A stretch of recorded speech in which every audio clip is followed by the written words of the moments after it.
একদিন এক ব্যক্তি একটি বল হাতে তুলে নিয়ে ঘুমন্ত বাঘের দিকে ছুঁড়ে মারে, আর বাঘটি চমকে উঠে রাগান্বিত হয়ে ব্যক্তিটির দিকে হিংস্র দৃষ্টিতে তাকায়। কিন্তু লোকটি বিষয়টিকে তেমন গুরুত্ব না দিয়ে বরং এটি একটি দুর্দান্ত ছবি তোলার সুযোগ মনে করে। সে আবার একটি বল কুড়িয়ে নেয় এবং আরো জোরে বাঘের দিকে ছুঁড়ে মারে। এ সময় পাশে দাঁড়িয়ে থাকা এক বৃদ্ধ মহিলা তাকে সতর্ক করে দেয়, কিন্তু লোকটি মহিলার কথায় কান না দিয়ে হাত নাড়িয়ে বুঝিয়ে দেয় যে এটা তার বিষয় নয়। সে তখন তার ছেলে মেয়েকে নিয়ে খুশি মনে সেখান থেকে চলে যায়। লোকটি টয়লেটে গেলে হঠাৎ বাইরে থেকে অসংখ্য মানুষের চিৎকার ভেসে আসে। আনন্দমুখর পরিবেশ মুহূর্তে ভয়াবহ আতঙ্কে সবাই দিক বিদিক ছুটতে থাকে। চিৎকার শুনে লোকটি তাড়াতাড়ি বাইরে ছুটে আসে এবং দেখে চারপাশে সবাই আতঙ্কে দৌড়াচ্ছে।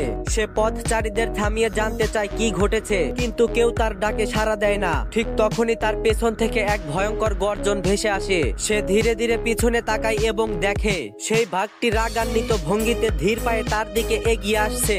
মুহূর্তে তার সমস্ত রক্ত হিম হয়ে যায় এবং সে দৌড়াতে থাকে। জীবন মৃত্যুর লড়াইয়ে সে বাধ্য হয়ে বাঘের খাঁচার ভেতরে লাফিয়ে পড়ে, কিন্তু যা সে কল্পনাও করতে পারেনি বাঘটি আগেই অন্য দিক দিয়ে তাকে ঘিরে ফেলেছে। সে এতটাই আতঙ্ক হয়ে পড়ে যে তার মাথায় যেন আকাশ ভেঙে পড়েছে। কিছুক্ষণের মধ্যেই উদ্ধারকারী দল ঘটনাস্থলে পৌঁছায়, তবে দুর্ভাগ্যবশত উদ্ধারকারী দল দেখে যে কেবল মাটিতে ছড়িয়ে ছিটিয়ে থাকা কয়েকটি ছেঁড়া পোশাকের টুকরো ও ছোপ ছোপ রক্ত পড়ে আছে।